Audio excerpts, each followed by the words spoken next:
सभी को जय श्री माता जी। जय मेरी श्री माता जी। अच्छा, मुझे ऐसा लगा जैसे मेरी आवाज गायब हो गई। रिस्पांस थोड़ा लेट आया। मुझे लगा आवाज गायब हो गई। कल एनसीआर वालों को काफी कष्ट उठाने पड़े होंगे। 80 to 100 माइल की स्पीड का तूफान था। और ऐसा तूफान मैंने अपनी लाइफ में नहीं देखा। Since my childhood I never encountered. जैसे रेग होता है ना, रेज रेज बिल्कुल, जैसे बिल्कुल मिटा डालेंगे ऐसी वाली मूड में थे कल। और इतना नुकसान हुआ है हमारे इधर क्षेत्र में। बहुत ज्यादा नुकसान हुआ है। हमारे घर के भी शीशा फूट गया एक। हवा ने शीशा ही फोड़ दिया, इतनी तेजी से आई हवा। उसका चूरा चूरा कर दिया ग्लास को, खिड़की के। तो ये बड़ी इंटरेस्टिंग बात है। ये जो इतना गुस्से वाले तूफान आने लग रहे हैं अब, वही सारी बातें घटित होने वाली हैं, अब होने ही जा रही हैं लगातार। बहुत दिन पहले मैंने कुछ लिखा था, उसमें ये लिखा था कि जहां पर मानवता विरोधी बातें होंगी या मानवता विरोधी एटमॉस्फेयर होगा, वहां पर ये जो डिवाइन पावर्स हैं, जो डिस्ट्रक्शन की पावर है डिवाइन, वहां डिवास्टेशन मचा डालेंगी, तबाही मचा देंगी निश्चित रूप से। जैसे जैसे मानवता का जो लेवल है डाउन होता जा रहा है, वैसे वैसे ये सारी त्रासदियां आपके सामने आती चली जाएंगी लगातार। हालांकि सभी को नुकसान है, इसमें कोई स्पेशल नहीं। लेकिन चूंकि ये समझना हमें जरूरी है कि ये सब घटनाक्रम हो क्यों रहा है। अभी कहीं वीडियो देख रहा था, शायद हिमाचल की थी। वो अंडे के आकार के ओले पड़े थे, एग साइज के। नहीं भैया, दिल्ली में भी थे। हम लोग रोड पे ही थे, बहुत मोटे मोटे अंडे थे। अच्छा। हम एयरपोर्ट से घर आ रहे थे वापस विद फैमिली। तो हम्म। पूरा मतलब कनॉट प्लेस में थे उस टाइम पे। तो बहुत मोटे अंडे के साइज के ही थे वो। और अरे, गाड़ी के ऊपर टैक्सी टैक्सी के ऊपर पड़े जा रहे हैं लगातार। तो ये सारी कहानियां क्या कह रही हैं? और ये आज तक ऐसा कभी शायद हुआ नहीं। एक एरोप्लेन की नोज पर बिजली गिरी और वो हाँ। उसको फट गई उसकी नोज। ये कभी होता नहीं है, सुना भी नहीं मैंने कभी।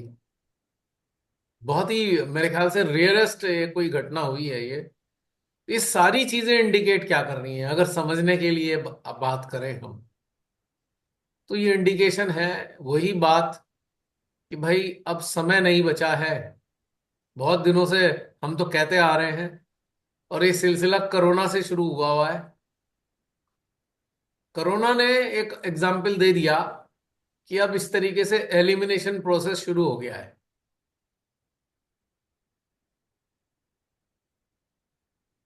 तो पिछली बार भी हमने ये कहा था कि आप अपने दिनों को अच्छे से जीना शुरू कर दें। पता नहीं चलते हुए कहां से कोई बोर्ड आके सर पे ही गिर जाए और ई लीला समाप्त हो जाए, क्या जाने कौन जाने। तो ये अच्छे से जी लो। और जो आंतरिक संघर्ष है उन्हें उठाकर एक अलमारी में बंद कर दो कि इनकी जरूरत नहीं है आंतरिक संघर्षों की। क्योंकि जीवन के पल कैसे होंगे हम नहीं जानते। हम अपने मन के अंदर चलने वाले संघर्षों से अपने आप की ऐसी तैसी करे बैठे हैं, और इधर ऊपर के बाहरी रूप से इतनी तबाही मचने को तैयार है। तो हम तो यही कहेंगे भाई, जो पल हैं उन्हें खुशी खुशी अच्छे से जी लो, कोई भरोसा नहीं है। और कल ही उत्तराखंड का, हिमाचल का वीडियो देखे मैंने, बड़ी तबाही हुई है वहां भी, भयानक। इतनी भयंकर बारिश हुई है उत्तराखंड में कि वहां पे तो अलर्ट पलर्ट जारी कर दिए दुनिया भर के। ऐसा लग रहा था जैसे ओले ओले पड़े होंगे पहले, और फिर बहुत तेज पानी आया तो ऐसा लग रहा था ओलों की नदी। ओले की नदी बह रही हो, उत्तराखंड की तो हालत ये हुई है। इन बातों का जिक्र करने का मात्र एक छोटा सा कारण है, वो ये कि हमको अपने इस वर्तमान जीवन में जो घटनाक्रम चल रहा है, अगर नकारात्मक घटनाक्रम है तो उससे तुरंत डिटैच हो जाइए। तुरंत डिटैच होके सामान्य जीवन जीने की आदत डालिए। Accept it, whatever is against our life, adversities जितनी भी हो, एक्सेप्ट इट कि हाँ ये हैं। लेकिन डोंट गेट इन्वॉल्व। आपका बेहद कीमती समय जो आपकी चिंतन यात्रा के लिए आवश्यक है, वो वेस्ट हो जाएगा। और बाद में बहुत छटपटाहट होगी, बहुत छटपटाहट होगी कि हमने समय खराब कर दिया जाने अनजाने में। सच बताऊं मैं, मेरी अंतर चेतना यह कह रही है, अब अंदरूनी उलझनों को सुलझाने का भी समय नहीं बचा। वी डोंट हैव टाइम कि अंदर कुछ उलझन है उसे भी निपटाएं, उसे सुलझाएं, टाइम नहीं है इसका। अब उससे तो डिटैच होना पड़ेगा, वरना बाद में बहुत अफसोस होगा। मान लीजिए कल ये जो तूफान था, कल शायद 80 से 100 की स्पीड रही होगी, अलग अलग जगह रहा। एवरेज 17। स्पीड, एवरेज स्पीड इसकी 80 के करीब थी, लेकिन हमारी इस हम्म। लाइन में लगभग 100 के करीब भी थी हमारी तरफ। क्योंकि कल तो इतना बुरा हाल हो रहा, ऐसा लग रहा था सब चीज गिर जाएंगी टूट टूट के। तो ये जो समय हम अपना वेस्ट कर रहे हैं ना, अपनी चेतना के विकास में लगाने की जगह अपने अंदर से ही उलझे पड़े हैं। छोड़ दो इसे। जो चीज हमारे एक चीज की हमें अपने आप को काउंसलिंग देनी होगी, एक काउंसलिंग खुद को देनी होगी कि जो भी चीज हमारे हाथ में नहीं है उसको छोड़ दीजिए। Don't think about that.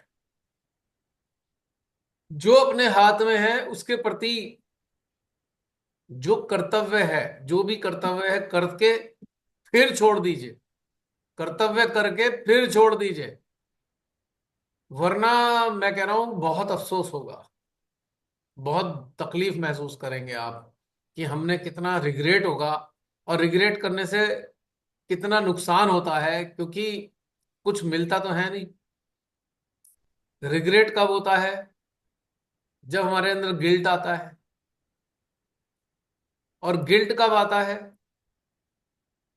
यही तो रहस्य की बात है। लिखा है एक लाइन, मैंने फिर भी बोल देता हूं। गिल्ट ईगो का ही परिणाम है। किसी भी प्रकार की ईगो है तभी गिल्ट आएगा, अन्यथा गिल्ट का कोई प्रश्न नहीं। अब पूछो कैसे?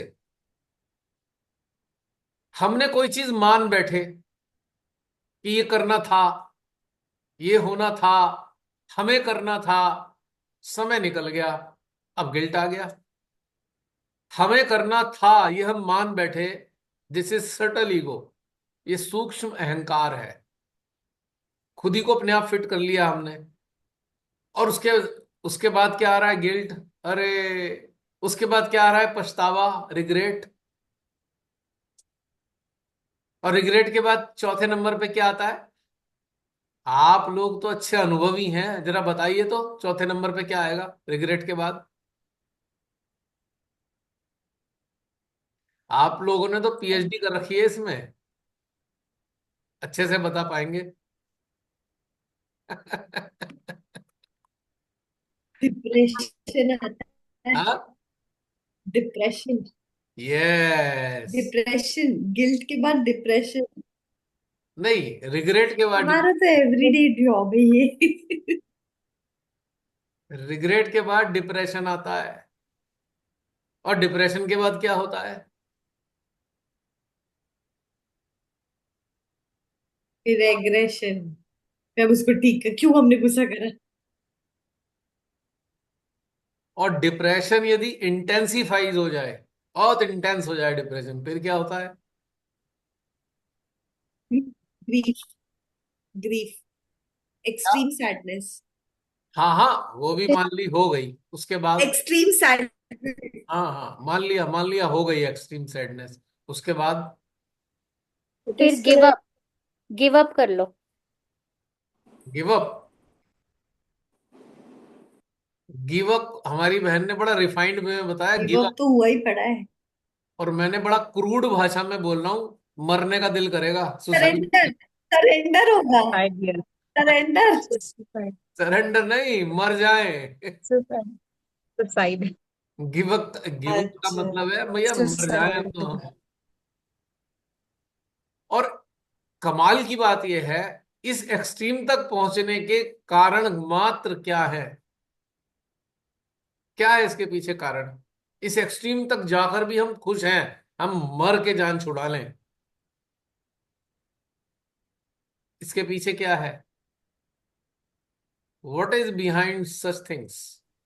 जहां मरने वाली फीलिंग आने लगे। एस्केपिज्म। सरेंडर। हाँ? कंडीशनिंग। सरेंडर। नहीं नहीं कुछ नहीं। मान लिया बस, मान के बस ही बैठ गए। हाँ, कुछ मान के बैठे हैं, यानी सही कि कहा। इसका आधार क्या है? मैं भी।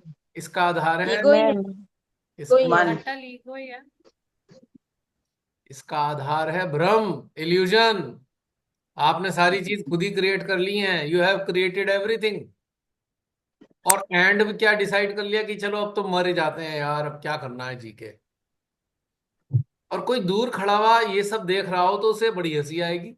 खुद ही खुद ही तैयारी कर ली मरने की अपने आप ही। क्या हुआ? ऐसा कुछ हुआ भी नहीं, और तैयार बिल्कुल मरने को बैठे हैं। इतना बेशकीमती जीवन नष्ट करने को तैयार है हम, जो कि कुत्ते, बिल्ली, कीड़े मकोड़े, पंछी, पता नहीं क्या क्या बनने के बाद मनुष्य जीवन मिला, और उसे हम 1 मिनट में किस चक्कर में खत्म करने को तैयार हैं? वैचारिक भंवर में फंसकर, इस मकड़ जाल में विचारों के, हमने कहा भाई जीवन नष्ट कर लेते हैं अब तो। अब कुछ रहा नहीं जीवन में। इस सेंटेंस में ध्यान देना, अब कुछ जीवन में रहा नहीं। ये सेंटेंस कहां से आ रहा है? ये भी एक अहंकार का ही परिचायक है। हमने खुद से कैसे डिसाइड कर लिया कि ये होना था जो नहीं हो रहा। This is also ego. जितने सुसाइड वाली बात होती हैं या सुसाइड करते हैं, वो ईगो से ही प्रताड़ित होते हैं। एक अहंकार है ना, हम जीवन खत्म कर लेंगे, अहंकार है ये। और इट्स ए वर्स्ट थिंग। आप भगवान के सामने अहंकार दिखाते हो, जिन्होंने आपको जीवन दिया, हम जीवन खत्म कर लेंगे, भगवान से कह रहे हैं हम ये। कितना बड़ा भयंकर अहंकार है ये। फेस नहीं करेंगे, हम तो बस जीवन नष्ट कर लेंगे, नहीं कर लेंगे हम। भगवान जी से कनेक्शन होता तो प्यार से कहते, बेटा इधर देख, इधर देख।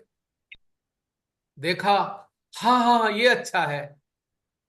अगर कनेक्शन नहीं है तो अहंकार दिखा रहे हैं। तूने हमें जीवन दिया, हम तो तेरे को बिल्कुल नष्ट कर देंगे अपने जीवन को।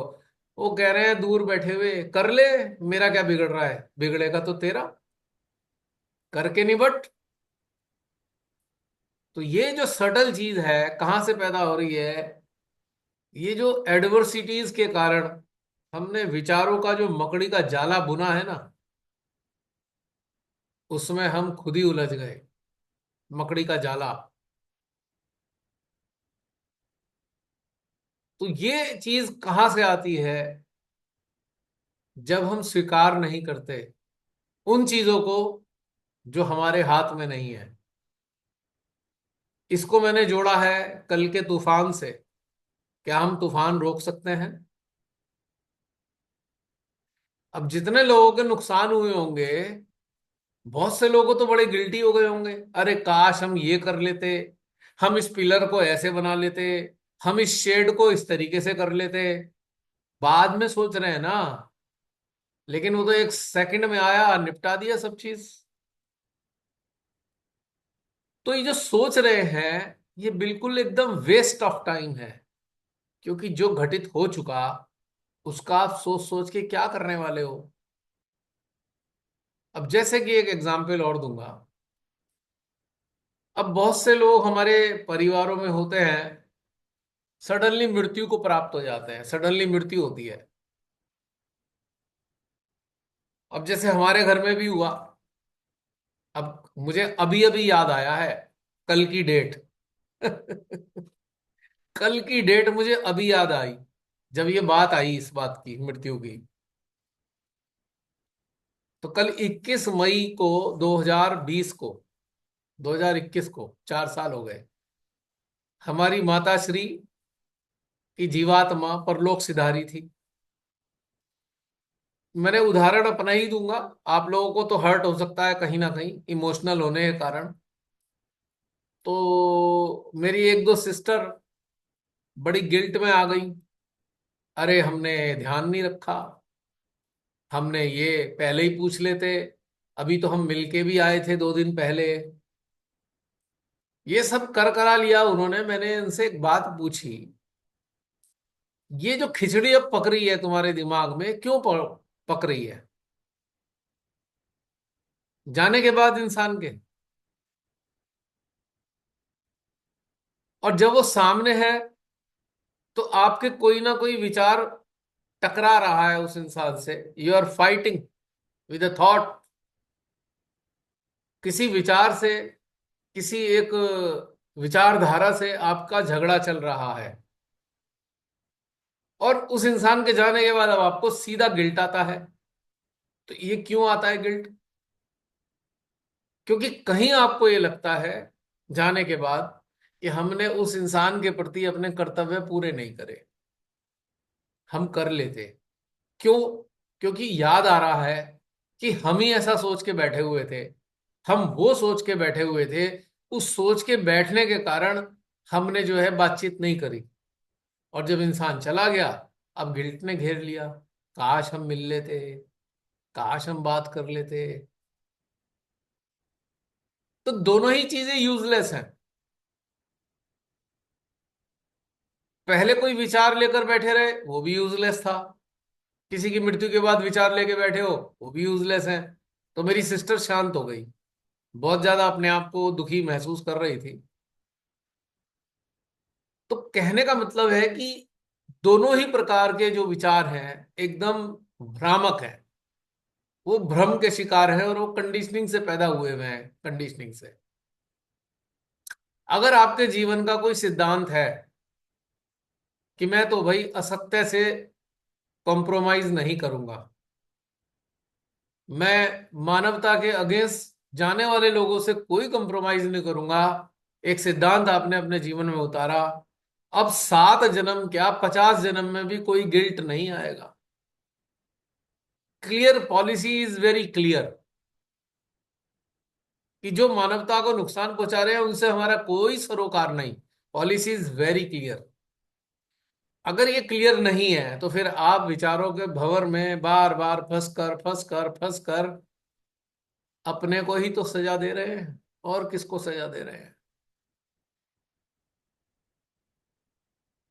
हमारी कॉलोनी में एक हमारे पड़ोसी हैं, उन्होंने अपनी छत पर कम से कम 25-30 फीट का शेड बनवाया था। शेड वैसा नहीं, जैसे टीन शेड नहीं था, मोटे मोटे पाइपों का फ्रेम बनाया, इतने कम से कम 2-2.5 इंच का पाइप चौकोर था, उसका बाकायदा पूरा फ्रेम बनाया, पूरा पिलर को उससे ग्राउटिंग किया, उसके ऊपर प्लास्टिक की शीट लगाई ट्रांसपेरेंट फाइबर की, जैसे लोग करते हैं। कल उस प्रचंड तूफान में उनका इतना बड़ा पूरा शेड उखड़ गया, पूरा शेड उखड़ा। कितना बड़ा शेड था वो उखड़ा, लोहे की पूरी एंगल वेंग वो जो सब थी, एंगल वेंगल पाइप शाइप सब उड़ गया हवा में। और 2-3 घर को उलांग कर वो सड़क पार करके एक घर से टकराया, और उस घर की दीवार में इतना बड़ा सुराख कर दिया उसने, जैसे किसी ने काट दिया हो दीवार को। अब हालांकि कोई नीचे नहीं आया, बच गया, किसी को ऐसा नहीं, वरना कोई मर ही जाता। कोई गाड़ी भी नहीं खड़ी थी, वो बिल्कुल चूरा चूरा हो जाती। मेरा कहने का मतलब था, अब जिनका ये उड़ा अब उन्हें गिल्ट हो रहा है, काश हम ये करा लेते, काश हम वो करा लेते। अब ये काश इसलिए आ रहा है कि हमारे जीवन हमें एक नुकसान हो गया। Try to understand what I am going to say. अगर ये तूफान ना आता तो कुछ बिगड़ तो रहा नहीं था शेड का। Point to be noted. अब लेकिन जब उखड़ के गिर गया तो सारी हमें अपनी कमियां याद आने लगी। अरे हमने ऐसा कर देते, हम वैसा कर देते, हम वैसा कर देते। यानी कि ये जो तूफान था वो हमारे हाथ में नहीं था। और मेरे जैसे इंसान ने अपनी जिंदगी में इतना घातक तूफान मेरठ में तो नहीं देखा। अब जब पिछले किसी मिस्त्री को, किसी भी बनाने वाले को इतना एक्सपीरियंस नहीं इतना भयानक तूफान का, तो उसने उस हिसाब से काम किया। लेकिन जो मालिक है वो गिल्टी हो गया।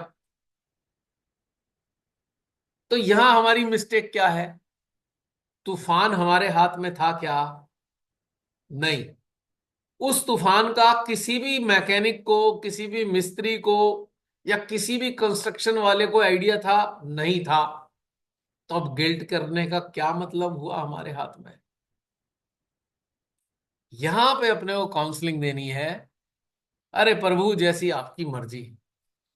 खत्म। यहां सारा झगड़ा खत्म हो जाता है।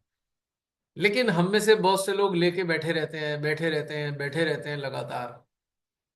तो उससे कुछ फायदा नहीं है। और वैसे भी गीता में कहा ही गया है, मृत इंसान के लिए शोक करना पाप की श्रेणी में आता है। इट इज ए सिन। आप प्रेम से याद कर सकते हैं पर शोक नहीं कर सकते। आप याद करते हैं, अच्छी अच्छी चीजों के लिए याद कर सकते हैं। अगर एक माँ है तो आप याद कर सकते हैं, आप बहुत छोटे थे, छोटेपन में मेरी माँ ने मेरे को ऐसा ध्यान रखा, ऐसे ध्यान रखा। ओके, ये एक out of love you can do. But शोक, हाय वो नहीं है, हाय मेरे जीवन में नहीं रहे, अब ये शोक हो गया। ये टोटली अगेंस्ट है। सोल के भी अगेंस्ट है, जो गई सोल है। और जो ईश्वरीय विधान के भी बिल्कुल खिलाफ है। एकदम खिलाफ है ये सारा शोक करना। जैसे खिलाफ शोक करना है, ऐसे ही खिलाफ पछताना है। छोटी छोटी बातों के लिए अगर पछताना हो तो कोई बड़ी बड़ी सी चीज के लिए पछताया जाए। बड़ी सी चीज। छोटी मोटी चीजों के लिए अच्छा ये हो गया, हम ऐसा कर लेते हैं, हम वैसा कर लेते हैं, नो। अगर पछताने का दिल करे ना, खुद के लिए पछताओ कभी भी। कि देखा, हमने अपने मन की सुनी, हमने किसी की नहीं सुनी, हम केवल मन की सुन के रह गए। इसके लिए पछताना चाहिए, अच्छे से पछताना चाहिए। अगर कोई जानबूझ के किसी को सताया है, जानबूझकर, इसके लिए पछताना जरूरी है। पछतावे की अग्नि में जलना जरूरी है। यदि इस अग्नि में नहीं जले तो आपकी चेतना शुद्ध नहीं हो पाएगी। जानबूझकर किए गए चीजों के लिए निश्चित रूप से पछताना चाहिए। लेकिन जो भूल हो जाती है, जो हमारे ध्यान नहीं रहता, उसके लिए पछताने का कोई मतलब नहीं है। क्योंकि जिसे हम भूल कह रहे हैं वो एक घटनाक्रम है। वो ऐसे ही होना था, हो गया। अब क्या सोचना इस बारे में? तो ये छोटी छोटी चीजें हमें उस जंजाल से बाहर निकाल देती हैं जो हमारा बेशकीमती समय बर्बाद करता है। आप पेन पेंसिल लेकर, पेन या कागज लेकर अगर आप लिखें, सुबह से रात तक हमने कितने घंटे सोचने में बिताए, तो आप सिहर जाओगे कि हमने इतना टाइम सोचने में बर्बाद कर दिया। और ध्यान से पहले जुड़ने से पहले तो मेरे ख्याल से 80% टाइम आपका सोचने में ही जाता था। 80%। सुबह से उठने से लेकर रात के सोने तक का 80% समय है व्यर्थ की बातों को सोचने में ही जाता था। अब वो घटते घटते सबका अलग अलग आ गया होगा, मैं उसको एक लाइन में नहीं कह सकता। या एक परसेंटेज नहीं बता सकता मैं, क्योंकि आपकी अपनी अवेयरनेस के मुताबिक वो टाइम घटा निश्चित रूप से है, 100% घटा है। इनकी बहुत सख्त जरूरत है समझने के लिए। इस बात को बहुत समझना जरूरी है कि भाई ये सब चीजों में हमें अटकना नहीं कहीं से कहीं तक भी। यूजलेस है सारी बातें। बहुत से जिंदगी के तूफान की तरह ऐसे घटनाक्रम होते हैं जो हमारे हाथ में नहीं होते। उसके लिए अपना समय बर्बाद करने से क्या फायदा। और इसमें समय इतना लगा दिया, और वही समय हम देखो, एक बहुत मजेदार बात बता रहा हूं। जो समय हम उन बातों को सोचकर अपनी एनर्जी को ड्रेन करने में लगा रहे हैं, उसका आधा समय हम अपनी आत्मा के साथ जुड़कर या अपनी चेतना के साथ जुड़कर अंदरूनी यात्रा में लगाएंगे ना, तो जिस चीज के लिए सोच रहे थे उसकी सोचने की जरूरत खत्म हो जाएगी। मतलब आपकी जरूरत ही खत्म हो गई सोचने की। इंटरेस्टिंग बात यह है।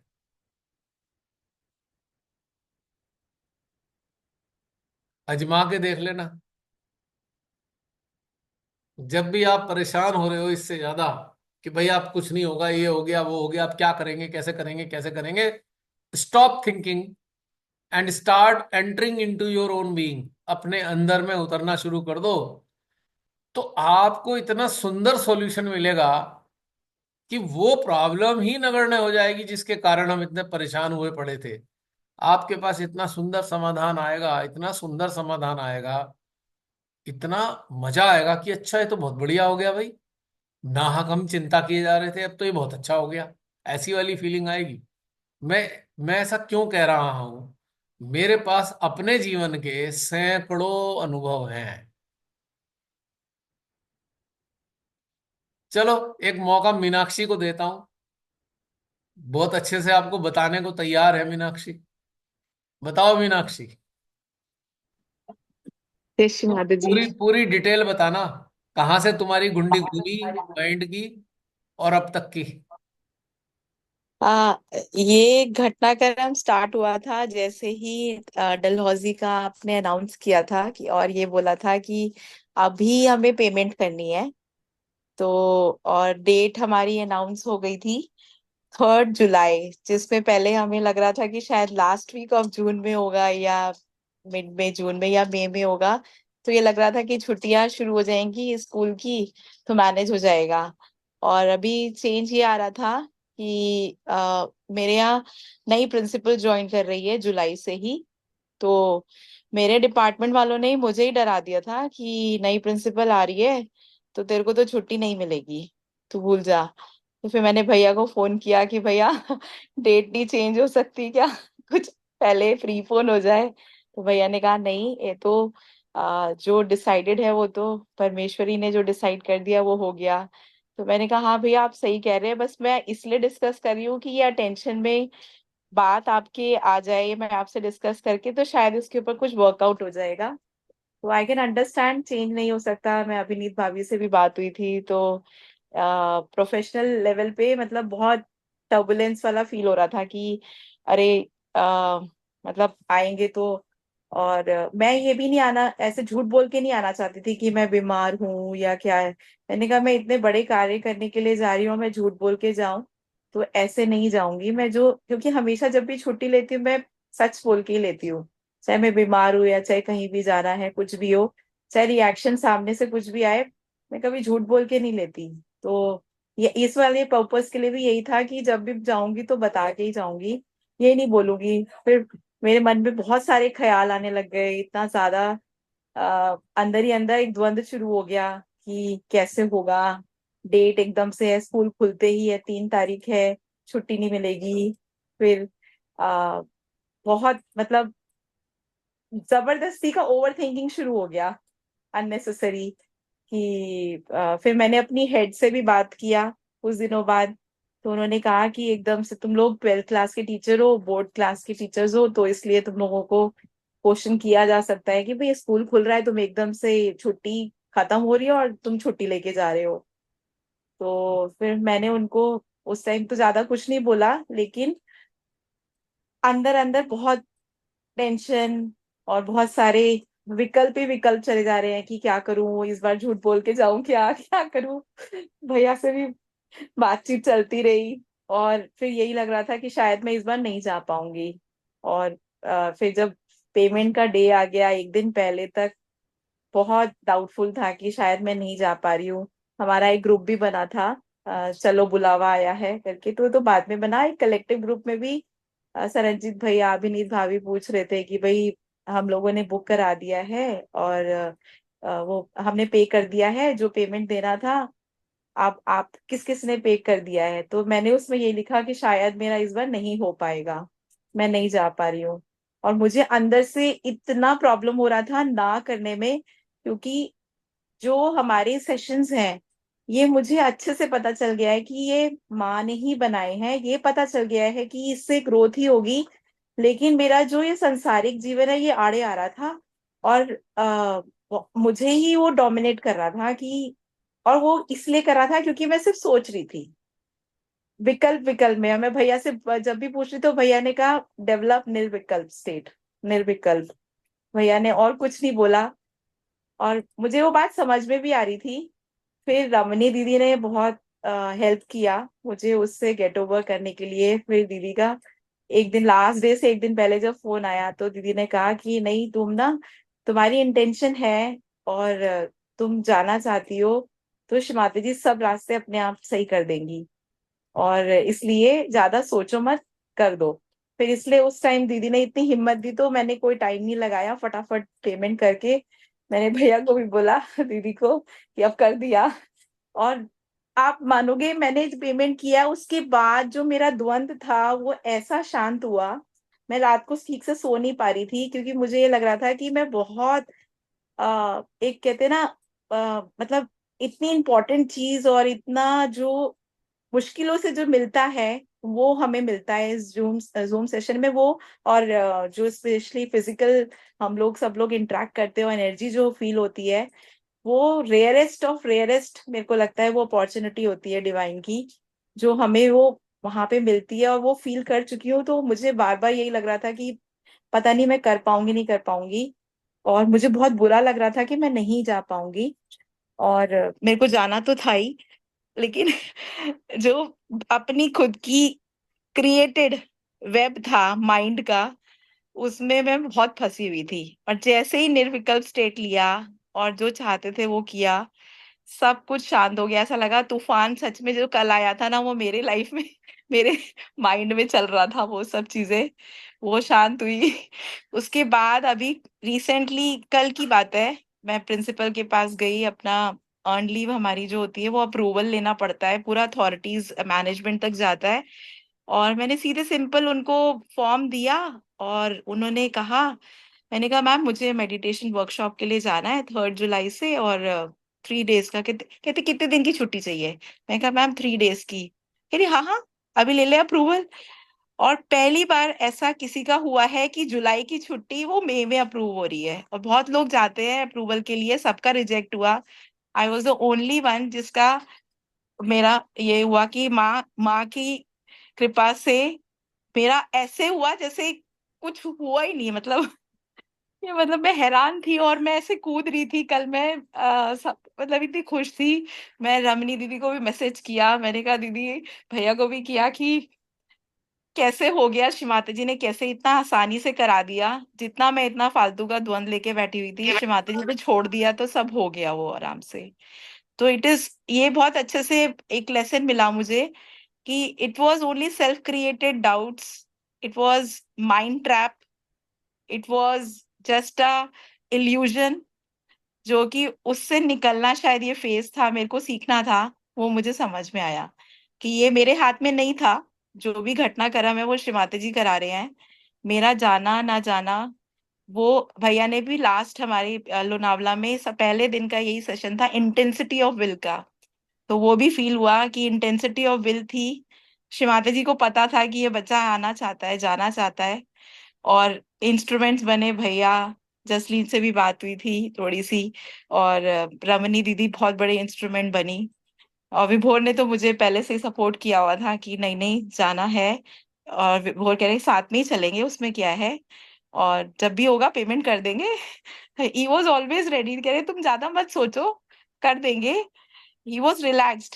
बट मैं रिलैक्स नहीं हो रही थी, तो वो परेशान थे कि तुम क्यों नहीं रिलैक्स हो पा रही हो। मैंने कहा इतना प्रॉब्लम मैंने कभी नहीं इतना फेस किया जितना अब फेस कर रही हूँ इस बार, क्योंकि मुझे जाना है और मेरे को बहुत सारे ऑब्स्टिकल्स दिख रहे हैं। मतलब वर्ल्डली लेवल पे किसी और के लिए वो ऑब्स्टिकल्स हैं, नो डाउट। अभी हमारे यहाँ बहुत उठक बैठक चल रही है स्टाफ और मैनेजमेंट में आपस में, but somehow I was the only one who was blessed and safe, और एकदम जैसे कहते हैं कि श्री माता जी के हाथों में या उनके गोद में है, ये फील हुआ मुझे ये सब चीजें। तो मतलब माँ के हम द्वार में है, रेलम ऑफ अ गॉड है, हम उसके पार्ट है, तो हमें सोचने की जरूरत है ही नहीं। We have to be just thoughtless, that's all. Surrendered, totally surrendered. सच में बहुत सारे लेसन मिले, वो शायद मुझे लेसन की कमी थी, इसीलिए मेरे को ये फेस घटनाक्रम से गुजरना पड़ा मुझे। मीनाक्षी, हो गया बात पूरी आपकी? जी भैया। इसमें एक एक बहुत सरल सी चीज समझने के लिए है। सबको बोल रहा हूं, मीनाक्षी आप ही को नहीं बोल रहा, क्योंकि ये ज्यादातर लोग सब अटकते हैं, कहीं ना कहीं अटक ही जाते हैं किसी ना किसी लेवल पे। क्यों अटकते हैं, रीजन बात ये है समझने की। हम कहते हैं हम श्रीमाता पे छोड़ देते हैं, नहीं छोड़ते। अगर आप किसी चीज को लेकर इतना विचार कर रहे हो तो अभी तक आपने माँ पे छोड़ा ही नहीं है। माँ करेंगी कब? जब आप छोड़ोगे। आप छोड़ तो कुछ रहे नहीं, तो माँ क्या करें? Point to be noted. तो अब यहां पे समझने की चीज क्या है कि अपने पार्ट की जिम्मेदारी हमें पूरी कर देनी है। अब मीनाक्षी, आपके कंसर्न में आपके पार्ट की जिम्मेदारी क्या थी? आपका जिम्मेदारी थी, आप तभी आप पेमेंट जाने करना। की इच्छा रखते थे, पैसे पहले ही जमा करा देते, आपकी साइड की जिम्मेदारी खत्म हो गई। अब सारी जिम्मेदारी श्री माता जी पे आ गई, पर आपने छोड़ी नहीं जिम्मेदारी माँ पे। खुद ही में ही लगे रहे, महीना 2 महीना जो भी है। समझ पा रहे हो मेरी बात? 6-7 हजार, 8 हजार, 10 हजार, मैं पैसे की बात नहीं कर रहा, मैं एक उदाहरण दे रहा हूं।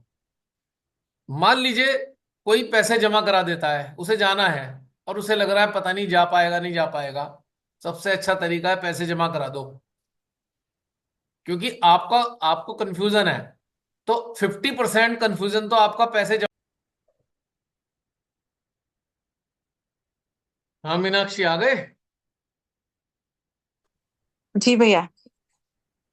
तो सिंपल सी बात, सरल बात यह है कि इफ मैं खाली प्रोग्राम, इस वाले प्रोग्राम की बात नहीं कर रहा।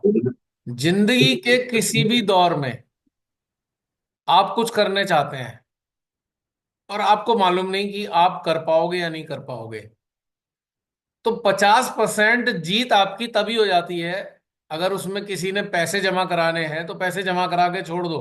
50% तो आप विन कर गए, जीत गए आप 50%। बाकी का हम्म। 50% भगवान को दो ना, अपनी हेडेक क्यों रखनी है हमने?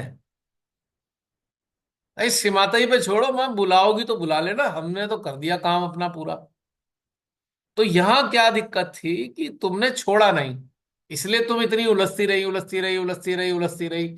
इतना खून जलाने की जरूरत थी ही नहीं। सही बात है भैया। या तो शुरू से ये हो कि हम नहीं जाएंगे, आपने पहले ही दिन जैसे ही पता आपको है कि हम जा ही नहीं पाएंगे या हम जाएंगे ही नहीं, हमने डिसाइड कर रखा है, दैट्स अनदर थिंग। अगर हम जाना चाहते हैं और हम उलझे पड़े हैं, तो हमने अभी परमेश्वरी के हवाले नहीं की चीज। पहले दिन ही जैसे ही सब पैसे जमा कराने का टाइम आता, आप जमा करा देते। जाते तो ठीक था, नहीं जाते तो ठीक था। अब देखो, जाते तो ठीक था ही, अगर नहीं जाते तो क्या चीज ठीक थी? आपका जो भी कंट्रीब्यूशन था उसका प्रसाद हम सबको मिलता, बट के प्रसाद ही तो खाते हम तुम्हारे उस कंट्रीब्यूशन का। खाते नहीं खाते? अब लोग तो हम्म। अलग से जा जाके बांके बिहारी को सजाएंगे जी, 1-1 लाख 2-2 लाख रुपए खर्च करते हैं जी एक दिन के लिए। एक दिन सजेगा तो 1.5-2 लाख रुपए खर्च बांके बिहारी के मंदिर में होते हैं। और उसका भी अपॉइंटमेंट लेना पड़ता है, 1 साल पहले का नंबर आता है, 1 साल तक लाइन में खड़े होते हैं लोग। ये क्लैरिटी लाना लाना चाह रहा हूं आप समझने के लिए, आप लोग समझें इस बात को। मान लो जा नहीं पाए, 5-7 हजार 10 हजार मान लो, एक उदाहरण दे रहा हूं, तो वो प्रसाद की तरह सब में बट गया। और उसका भी नुकसान नहीं हुआ जिसने बुकिंग करी, उसने तो हमारे लिए कमरे छोड़ रखे हैं। हम जाएं या ना जाएं, पर उसने तो हमारे लिए छोड़ दिए ना कमरे। वो कमरे किसी को दे नहीं रहा ना। और रहा सवाल खाने का, तो मीनाक्षी उसके आधे पैसे का प्रसाद हम सबने मिलके खा लिया, तब भी तुम घाटे में नहीं हो। हाँ हाँ उसका जो पुण्य है वो तो आपको कई गुना रूप में वैसे ही मिलने वाला है। हाँ भैया, इस वाले घटनाक्रम से बहुत कुछ सीखने को मिला, बहुत कुछ। तो इंसान झगड़ा किस चीज का कर रहा है? छोटी सी बात बोलूंगा, थोड़ा कोई बुरा ना माने, मात्र पैसे का झगड़ा रह गया है कि जमा कराएं या ना कराएं। आपकी बात नहीं कर रहा हूं मैं खाली, जो ये जाने की झगड़ा होता है ना, उसमें खाली पैसे का ही तो मैटर रह गया था। और पैसे ना जमा कराने के लिए आपने इतना बवाल आपने अंदर इतना तैयार कर लिया। अब पहले ही पैसे दे दे, इतना बवाल, इससे ज्यादा का तो कई लीटर खून जला लिया होगा आपने, जितने पैसे कई बोतल तो खून जल गया होगा इस चक्कर में। फायदा क्या हुआ? क्यों विभोर? और बेचारे विभोर तो साक्षी हैं, मीनाक्षी की हालत देख देख के डेली। हम जैसे लोग पता है क्या सोचते हैं, चाहे वो अधिकारी हो आप लोग, चाहे व्यापारी हो, अरे जो पैसे पे निपट जाए वो बेस्ट है। क्यों विभोर, है नहीं बात सही? बिल्कुल ठीक कह रहे हैं भैया, बिल्कुल ठीक है। क्योंकि सबसे सस्ता सौदा अगर पैसे से हो जाता है और सुकून आ जाता है, तो इससे बढ़िया कोई बात नहीं होती। इतना नाहक अपना खून पिलाने से क्या फायदा इस चीज का? मैं हमेशा से ऐसे करता था कि अगर मुझे कहीं जाना है, तो फिर मैं, अगर कहीं ऐसे कंडीशन है, तो मैंने कहा भाई ये दे के छुट्टी करो, या ट्रेन बुक करा ली। जैसे पहले पूजा होती थी श्री माता जी की, अब मेरे जैसा व्यापारी इंसान को ये नहीं पता होता हमारे यहाँ स्थिति क्या होगी। वर्कशॉप है तो उसका पता ही नहीं चलता क्या स्थिति बनती है, कौन सी मशीन खराब होगी, क्या होगा, हम लोग वास्तव में नहीं जानते। पर अपनी जिम्मेदारी पूरी करके भैया ट्रेन में बुकिंग करा ली है हमने बस पूजा की। अब जाएंगे तो ठीक है, नहीं जाएंगे तो ठीक है, कैंसिल हो जाएगा टिकट। लेकिन अपनी हेडेक तो खत्म हो गई, हमारी टेंशन तो फ्री। और नुकसान कितना होगा टिकट कैंसिल कराने पे? 1,000-500 रुपए का नुकसान हो जाएगा। पर 1,000-500 के लिए अपना इतने महीने तक खून क्यों जलाएं हम चिंता में कि जाएंगे कि नहीं जाएंगे, जाएंगे कि नहीं जाएंगे, जाएंगे कि नहीं जाएंगे, क्या फायदा? तो कहीं ना कहीं यह माइजरनेस भी आ रही है, हमारी कंजूसी, जो टोटली एंटी गॉड है। मैं तुम्हारी बात नहीं कर रहा हूं, मैं सबके लिए कह रहा हूं। मैक्सिमम लोग कंजूसी दिखाते हैं, किस चीज में? जिसमें दिखानी नहीं चाहिए। अब कंजूसी दिखानी हो तो शॉपिंग में दिखानी चाहिए। पता लगा 10 हजार की शॉपिंग करनी थी, 25 हजार की करके आए, वहां कंजूसी दिखानी चाहिए। कि 10 हजार की करनी है तो 9,500 की शॉपिंग होनी चाहिए, क्योंकि वो यूजलेस चीजें हैं, उसका कोई फायदा नहीं है। लेकिन जहां हमारी चेतना के उत्थान की बात आ रही है, वहां तो हमें बहुत उदार होना चाहिए, वेरी लिबरल। वहां बिल्कुल कंजूस नहीं होना चाहिए। तो ये कंजूसी का मैटर था। और श्री माता जी मुस्कुराती हैं, अच्छा मेरे पे इसलिए नहीं छोड़ रहा, तेरे को 5-7 हजार 10 हजार रुपए का नुकसान दिखाई दे रहा है, तो ले बैठा रहे लेके, झूलता रहे उसमें, पेंडुलम में। वो भी खुश रहती है माँ भी, अच्छा भाई ठीक है। मैंने कहा वो कह रही हैं मैं महालक्ष्मी तेरी माँ, और तुझे पैसे की चिंता हुई पड़ी है। तो वो देनी कहां से दें फिर? वो समझने की बात है, कहां से दें? वो कंजूसों को तो बिल्कुल नहीं देती। क्यों? क्योंकि उनका सोचने का तरीका पता है क्या है, जो मुझे फील होता है, भाई इतना दे रखा है फिर भी कंजूस हो, इसका मतलब तुम्हारा खर्चा ज्यादा नहीं है, तो तुम्हारे हिस्से का मैं किसी और को दे देता हूं जिसको जरूरत है। तो मेरे जैसा इंसान कहेगा, माँ जिसके जिसके भी हिस्से का कंजूसों का है ना, वो मुझे दे देना, मैं सब खर्च कर दूंगा ऐसे ही। सबके कंजूसों का हिस्से का मुझे दे दो, एक भी बचा के नहीं जाऊंगा यहां से, जब मरूंगा सब निपटा के जाऊंगा यहां से।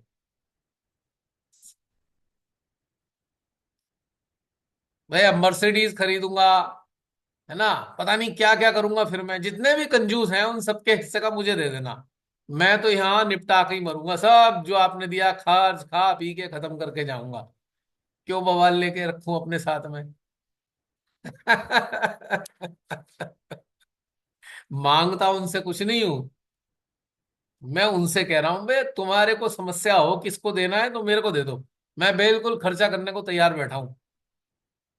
ऐसे ऐसे खर्चे हैं मेरे पास, कोई सोच नहीं सकता।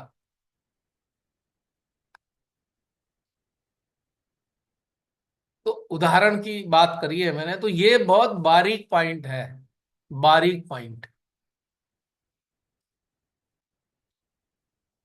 और यहां से आपने जमा कराए पैसे, और ये उसी क्षण से आप फ्री हो। अब मां की जिम्मेदारी आ गई, आपको कैसे ले जाएं। क्योंकि आपने मान लीजिए 2 महीने तक अपने हिस्से का काम पूरा नहीं करा, तो फिर माँ आगे का कैसे करेंगी आपके लिए। बहुत से लोग कहते हैं ना, माँ हम तो बहुत दिन से प्रार्थना कर रहे हैं, कुछ कर नहीं रही। भैया तुमने क्या किया, अपने हिस्से का पूरा किया क्या काम। मौका दिया उन्हें, माँ आप कर लो, अब हमने छोड़ दिया। नहीं छोड़ते, रात दिन उसमें उलझे रहेंगे, ऐसा ऐसा ऐसा ऐसा ऐसा। अरे छोड़ दो भाई, होगा वही जो रचा गया है, पकड़ के कब तक पकड़ के बैठोगे उसको। You will drain your energy, you will spoil your mood, you will destroy your time. कुछ नहीं होगा इससे, छोड़ दो, पहले दिन छोड़ दो, और मजे के आनंद के साथ जीवन जियो। अब एक उदाहरण के लिए, कोई कंजूस है, कंजूस है कोई, वो हर चीज में कंजूसी करता है, ऐसे ही कल तूफान आएगा, उसका 1 लाख 1.5 लाख का नुकसान करके चला जाएगा। क्या हुआ फायदा कंजूसी का, कुछ हुआ फायदा।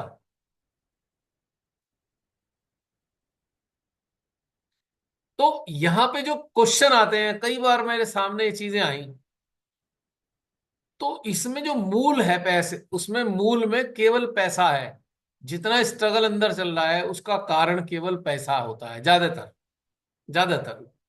नो डाउट कोई और भी चीजें हो सकती हैं, पर मैक्सिमम मैंने अपनी जीवन में देखा कि इतनी सी रकम के लिए इंसान अपनी जिंदगी को पूरे दांव पे लगा देता है, और उससे ज्यादा कई गुना डॉक्टर के दे आता है, कई गुना डॉक्टर के देखे आता है। आपके बराबर में तो फोर्टिस ही है, देख लो वहां हाल क्या है। कोई मामूली लोग वहां पे एडमिट होते हैं।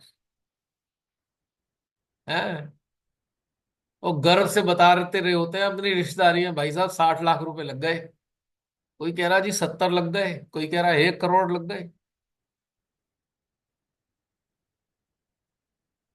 क्योंकि श्री माता जी का लेक्चर भी अगर आपको याद हो, उन्होंने कहा ना कि माइजरनेस जो है एंटी गॉड है। It is restricting the flow of money. जो मनी का फ्लो, जैसे हवा है, हवा पूरे धरती के ऊपर बह रही है, ठीक है, और जो बह रही है वो सबको मिल रही है। तो miserness is some sort of obstruction. ये जो फ्री फ्लो ऑफ मनी है, और कोई कुछ लोग अगर माइजर हैं तो उस फ्लो को ही ऑब्स्ट्रक्ट करते हैं, और वो फ्लो बना रखा होता है गॉड ने। जब कोई नुकसान होता है ना, सही बता रहा हूं, मैं बड़ा खुश होता हूं। अरे इस बहाने किसी को पैसे मिल जाएंगे, किसी मिस्त्री से काम लूंगा, कोई चीज खरीदूंगा, एक सर्कुलेशन बनेगा पैसे का। मेरे को कोई दुख नहीं होता नुकसान नुकसान होने पे। हाँ, कोई मेरी फेवरेट चीज छूट जाए तो मैं थोड़ा सा सोचूंगा, अरे बड़ा आराम मिल रहा था इससे, पैसे का कारण नहीं है उसका। अरे वो आराम नहीं मिलेगा, बस वो भी एक आध बार की बात, बस मुश्किल से। क्योंकि समझो बात, अब जैसे ग्लास टूटा, मैं कहा चल टूट गया ना, अब किसी को तो थोड़ा बहुत पैसा मिल ही जाएगा, चलो सर्कुलेशन तो चलेगा मनी का। बहुत सारे ऐसे काम है जो मैं कर लेता हूं, पर मैं फिर भी मिस्त्री को बुला लूंगा, आजा भाई करके ले जा, पैसे ले जा अपने।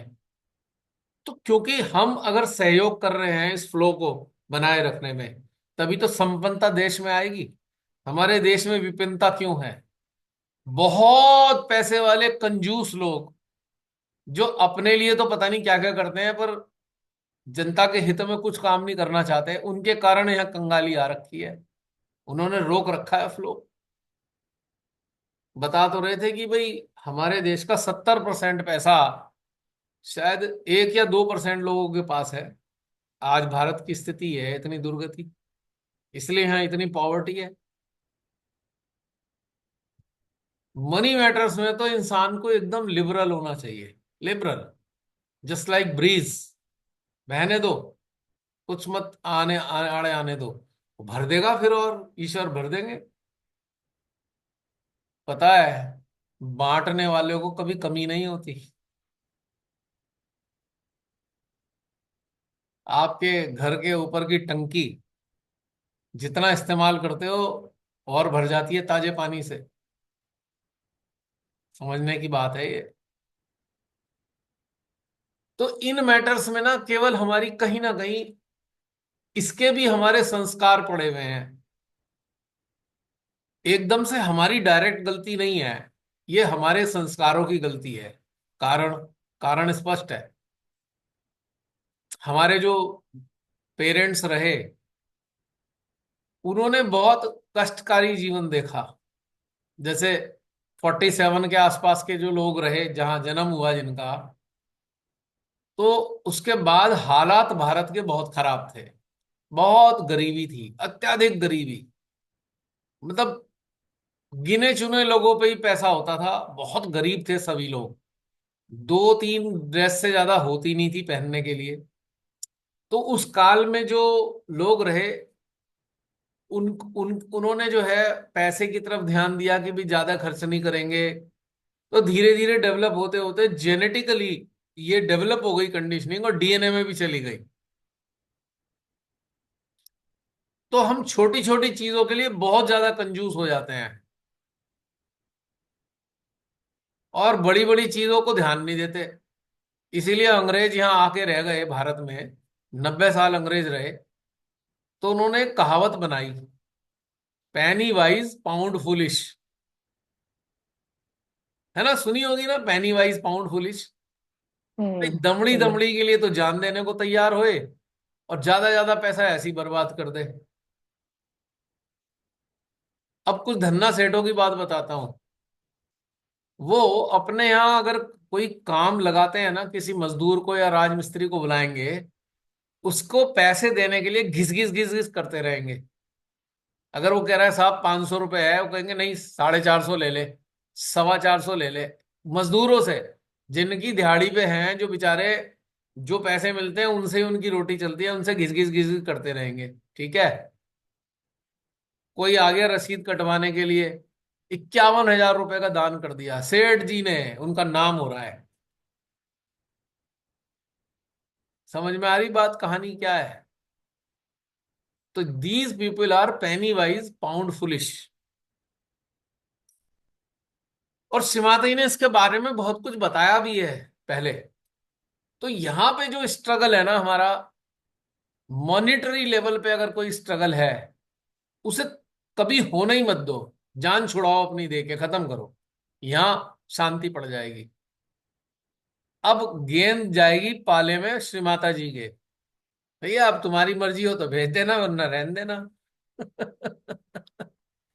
भाई तुम्हारी मर्जी नहीं है तो हम नहीं जा सकते। लेकिन खाली कोई इसलिए नहीं जाना चाहता कि भाई पता नहीं जा पाऊंगे नहीं जा पाऊंगे, मेरे 7,000 रुपये अटक जाएंगे, 10,000 अटक जाएंगे, 20,000। तो मैं समझता हूं इससे बड़ी फुलिशनेस जो साधना से जुड़े लोग हैं उनके लिए कोई और नहीं हो सकती, फुलिशनेस। तो ये एक अंडरस्टैंड करने की बात है।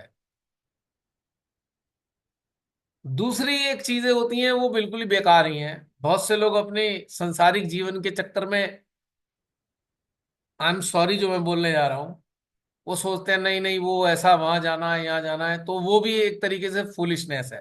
क्यों?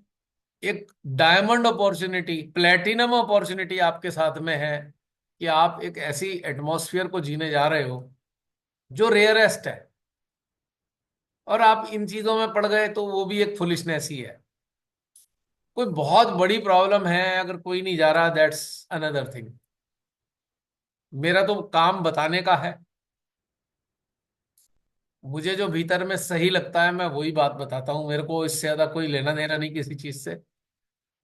तो यहाँ पे जो प्रायोरिटी हमारी है वो गड़बड़ है, तो हम इसलिए उत्थान नहीं होता हमारा, क्योंकि हमारी प्रायोरिटी में फॉल्ट है, बहुत बड़ा फॉल्ट है प्रायोरिटी में। अभी मान लीजिए मिसाइल आके दिल्ली एनसीआर में गिर रही थी, अगर हमारा जो डिफेंस सिस्टम है अगर उसे ब्रेक नहीं करता, उसको उड़ाता नहीं, तो बहुत बड़ी दुर्घटना हो सकती थी। अभी भी कुछ दिन पहले कोई डेटा आ रहा था, वो कह रहे थे कि उसमें न्यूक्लियर एनेबल मिसाइल थी वो, फतेह सेकंड। डायरेक्ट वैसा वाला प्रॉब्लम नहीं होता, रेडिएशन से रिलेटेड प्रॉब्लम हो सकता था सीरियस। मान लीजिए उसमें 50 ग्राम भी अगर डाल देते हो या 25 ग्राम भी न्यूक्लियर यूरेनियम वगैरह डाल देते, तो भयानक प्रॉब्लम होती काफी बड़े एरिया में, शरीर में प्रॉब्लम हो सकती थी। या उसके अंदर और भी चीजें डाला जा सकती है, कोई बायोलॉजिकल वेपन भी डाला जा सकता है मिसाइल के साथ में, जरूरी नहीं कि ब्लास्ट होने से नुकसान हो।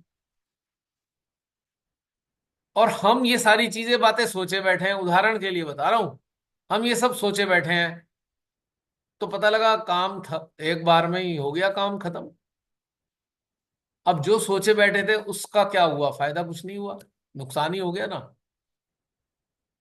मेरा तो अपने जीवन का एक सबके सामने है, जो लोग जानते हैं, जिस दिन से श्री माता जी ने अपने चरणों में स्थान दिया, तब से आज तक टॉप प्रायोरिटी रही है ये। इसीलिए मैं बोल पा रहा हूं। मैं उन लोगों में से नहीं हूं कि जो कहते कुछ हैं और करते कुछ हैं। बढ़िया बढ़िया शब्दों का इस्तेमाल करके लच्छेदार बातें बना के बहुत मेस्मराइज करके बता देते हैं, और खुद कहीं है नहीं, कहीं करते नहीं उसे। ऐसा नहीं है ना, आप जानते हो इस बात को। और यही वो कारण है, इतने पूर्ण विश्वास के साथ मैं बताता हूं ये बात, कि घाटे में नहीं रहोगे कभी भी। हजारों किस्म के लाभ होने हैं, घाटा कभी है ही नहीं इस प्रायोरिटी के अंदर। जो इस प्रायोरिटी को सेकंड रख रहा है जीवन में, मैं समझता हूं वो नासमझ है, और वो मूर्ख की कैटेगरी में आता है स्पिरिचुअल लेवल पे। वैसे संसारिक जीवन में बहुत इंटेलिजेंट हो सकता है वो, लेकिन स्पिरिचुअल फील्ड में उसे मैं मूर्खों की कैटेगरी में डालूंगा। क्योंकि इतना बेशकीमती जीवन मानव जीवन है, जिस पर्पस के लिए दिया, हम उसको पूरा करने में नहीं जा रहे, हम कहीं और लगाए पड़े हैं, तो उससे कोई लाभ नहीं है। और मीनाक्षी, आपको श्रीमाता ने यही बात सिखाई। बिल्कुल भैया, बहुत अच्छे से, एकदम डीप लेवल तक। और आपकी बात पर मैंने इतनी सारी बातें इसलिए बताई हैं अभी, कि बहुत से लोग ना, मतलब उनको रियलाइज नहीं होता है, मतलब क्योंकि हमारी 40 50 60 70 साल की कंडीशनिंग है, तो उस कारण से हम रियलाइज भी नहीं करते इस बात को। इसलिए मैंने इसे डिटेल में इस बात को रखा आप लोगों के सामने।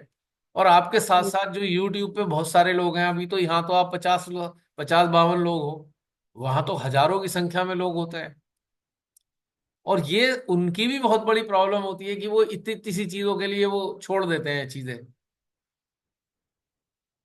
अब मैं तो उन लोगों को भी सोचता हूँ, जब श्री माता जी की साक्षात पूजा होती थी, लोग इन्हीं चक्करों में पूजा में नहीं जाते थे। नहीं नहीं वो हम ना, वो रिश्तेदार भी आए हुए हैं वहां नहीं जा। हे भगवान, साक्षात भगवान घर धरती पर है, और आप जा इसलिए नहीं पा रहे हो कि रिश्तेदारी को अटेंड करना है व्हाट इज दिस? मेरे तब भी समझ नहीं आता था, कैसे पागल जैसी बात है ये। मेरे को याद नहीं पड़ रहा साक्षात पूजा शायद कौन सी अटेंड नहीं करी मैंने, मुझे याद नहीं पड़ रहा। सब काम छोड़ के, जैसे जिस्म छोड़ के जीवात्मा निकल जाती है ना, सब यही छोड़ा है, निकलो यहां से, ऐसा हाल रहा अपना तो। मर गए, हाँ संसारिक रूप से मृत, चलो निकल लो, आएंगे वापस 6-7 दिन में। हर बार होता था। मैं तो पहाड़ों पे भी ऐसे ही छोड़ के जाता हूँ सब, पीछे से सब ताम झाम, क्योंकि भैया अभी ये। ना मेरी हाँ जी। भैया अभी ना मेरी भी डॉटर का ना कन्वोकेशन है अच्छा। 4 जून को।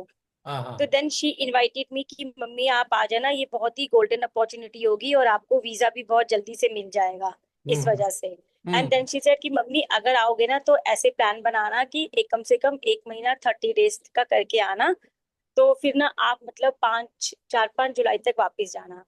तो मैंने उसको बोला कि नहीं, मुझे तो जल्दी वापस आना पड़ेगा, मेरा तो 3 तारीख को दोबारा से मेरा तो, मैंने कहा मेरी तो यहाँ कन्वोकेशन है, मैंने कहा तेरी माँ है, मेरी यहाँ कन्वोकेशन है। मैंने कहा हम्म। नहीं, मैं 3 तक नहीं, मैं पहले जल्दी आ जाऊंगी। तो देंची सर नहीं मम्मी ऐसा नहीं होगा, यू फॉरगेट अबाउट दैट, और आप ना अपना वीजा और ये सब की तैयारी कर लो, आप पहले पासपोर्ट वगैरह की तैयारी करो। शी इंसिस्टेड मी। तो मतलब एक पल के लिए ऐसा हुआ, मैंने बोला नहीं मुझे डलहौजी तो जाना है, कनाडा तो बाद में देखा जाएगा, वो तो हो जाएगा। मैंने सबसे पहले, वो पता नहीं क्या हुआ कि अप्लाई करने में कुछ कुछ डिले होता है या कुछ भी हुआ, तो मुझे लगा मैं यहाँ की फीस भरती हूँ और मैंने ये प्रे किया कि मेरा कनाडा जाना रुक जाए और मुझे डलहौजी जाना है। तो मतलब वही प्रायोरिटी की बात है कि आपने किसको प्रायोरिटी दी है। अभी भी 1 महीने के बाद में मेरा पासपोर्ट का नंबर आया, अब वो जो भी होगा वो देखा जाएगा। मतलब मैं जैसे इंटरेस्टेड नहीं हूँ, मैं जाना ही नहीं चाह रही हूँ, मैं हृदय में बोलूँ कि मुझे जाना ही नहीं है। पर वो, अब वो she is reading my face also कि मम्मी उसे ये ना लगे कि मम्मी यू आर डिलेइंग। तो वो डिले ऐसे हुआ कि फिर वो परमात्मा की तरफ से डिले हो गया कि पासपोर्ट में ही 1 महीना लग गया, पासपोर्ट रिन्यू होने में ही 1 महीना लग गया। तो अभी ऑलमोस्ट अब रिन्यू में मेरा आएगा या जब भी होगा। तो वही है कि आप प्रायोरिटी इस चीज को दे रहे हो, क्योंकि वाकई में ये मूर्खतापूर्ण है कि आप ये वाला काम छोड़ करके और संसारिकता में उलझते चले जा रहे हो। उसे तो जो मिलना है वो मिल ही जाएगा, मैं वहां पे रहूंगी या नहीं रहूंगी that hardly makes any difference, she has to lead her own life. पर ये वाला जो मेरा समय है वो वापस नहीं।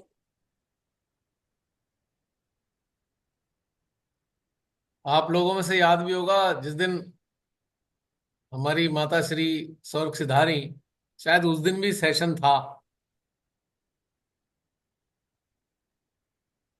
जहां तक मुझे ध्यान आ रहा है।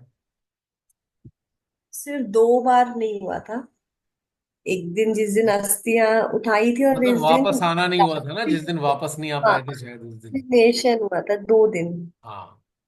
मतलब जो जो मतलब बीच में ही टाइम आ रहा है तो बात अलग है, लेकिन ऐसा नहीं कि भाई शौक है इस वजह से नहीं कर रहे, या चार रिश्तेदार क्या कहेंगे, क्या कहेंगे चार रिश्तेदार, क्या कह देंगे भाई, हो क्या जाएगा। किसी ने कहा हाँ आप वहां चले गए ये हुआ, तो इससे होगा क्या।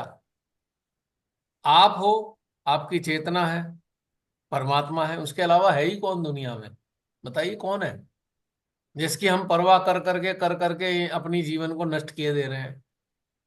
ठीक है, अगर ईमानदारी से जिम्मेदारी निभाते हैं ठीक है, पर चार लोगों को दिखाने के चक्कर में तो हम बेकारी टाइम खराब कर रहे हैं।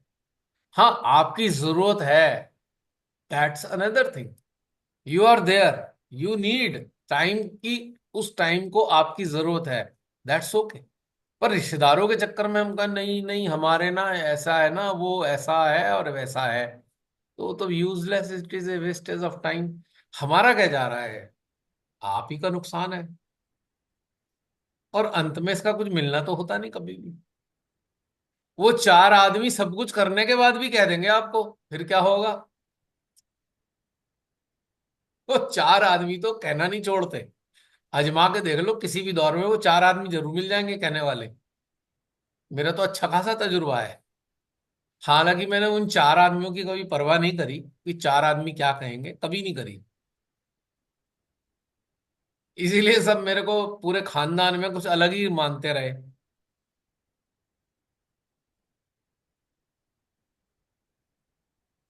वो चार आदमी जो अर्थी को कंधा देने वाले हैं ना, उनमें से भी दो चार जने कुछ ना कुछ कह ही देते हैं। मैंने तो खूब देख लिया अर्थी के साथ में जा जाके। कितनी बार मौका मिला भैया अर्थी में जाने का, अर्थी की जो बारात निकलती है, तो चार आदमियों की बात मैंने वहां भी सुनी है। मैंने कहा लो यहां भी नहीं पीछा छोड़ रहे इसका। वो चार आदमी तो कभी खत्म होते ही नहीं, जिन चार आदमियों के चक्कर में अपने जीवन को नष्ट किए दे रहे हो।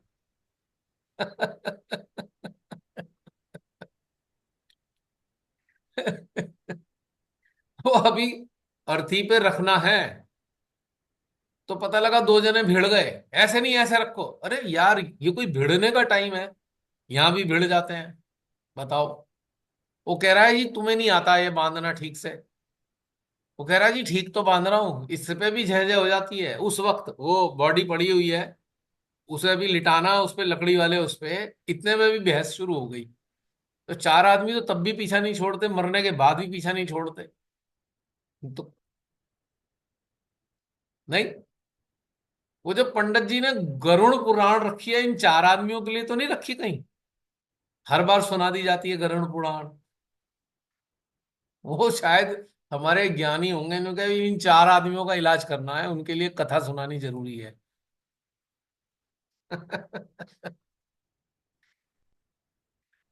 पूरी महाभारत, पूरी रामायण, है ना, और पूरी अष्टावक्र गीता आप ही के अंदर है।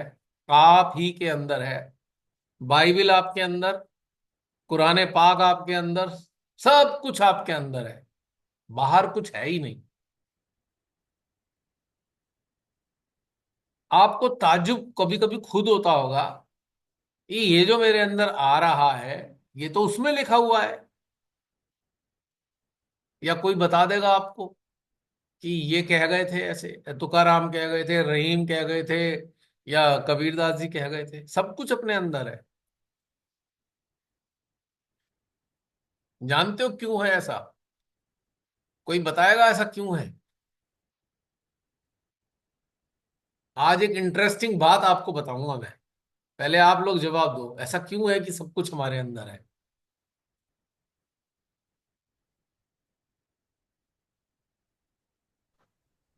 हम तो अंदर से खाली हैं।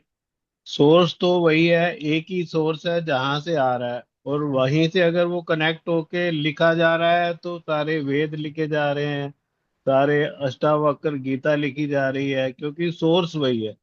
और हमें, अगर हम उस सोर्स से जुड़ गए तो हमारे अंदर भी वही आएगा। वर्ड थोड़े बहुत इधर उधर हो सकते हैं लेकिन आएगा भी, एग्जैक्टली इसलिए exactly. वो सेम। सरनजीत जी ने एकदम परफेक्ट बात बताई कि सोर्स एक ही है। हम पीएचडी पीएचडी और एमफिल किसी खास सब्जेक्ट पे कर रहे हैं स्पिरिचुअल, उससे अच्छा है अपने अंदर उतरने के, अंदर की दुनिया देख ली जाए। क्यों? अब कोई रामायण की बात करेगा, कोई गीता की।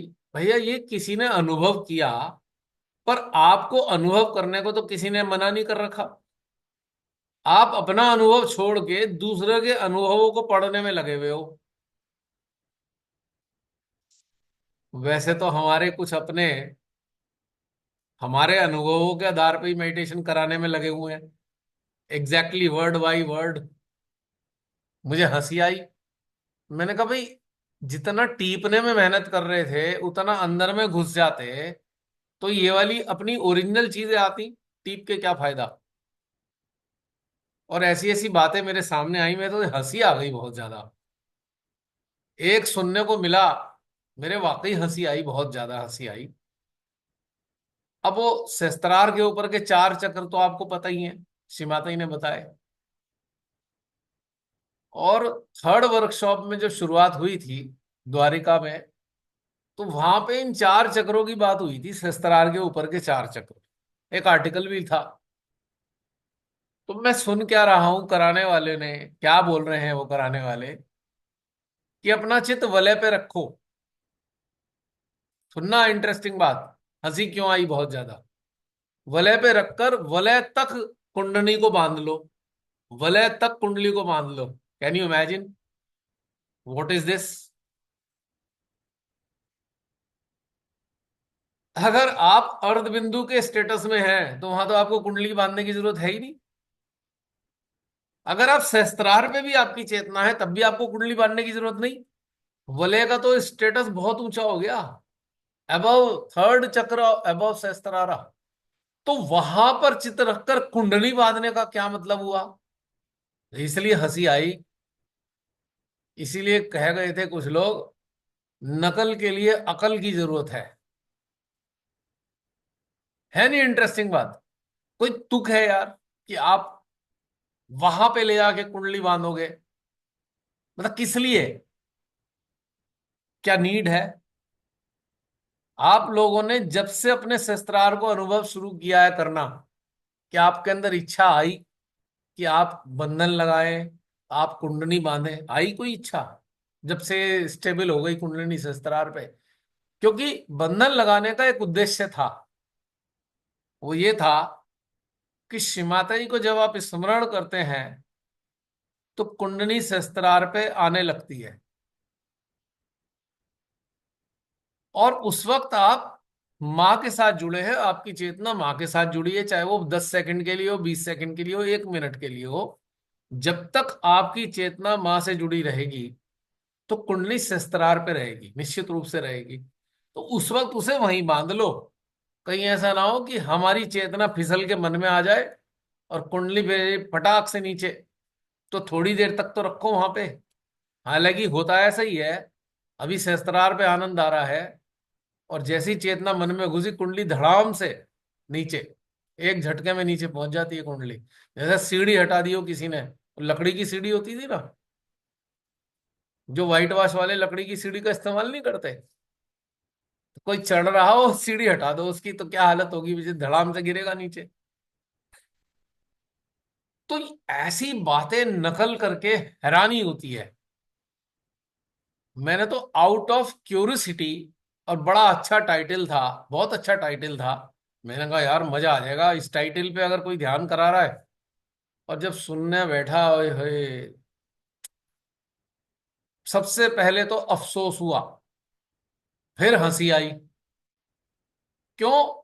मतलब ऐसी ऐसी बातें, क्या एक यहां से उठाया, एक वहां से उठाया, एक वहां से उठाया, और सब परोस दिया उसको घोटा लगाकर। यानी कि उसमें कोई रेलेवेंसी हो, एक रेलेवेंसी होनी चाहिए जिसके कारण एनर्जी का फ्लो हो, और एनर्जी का फ्लो तो नजर ही नहीं आ रहा।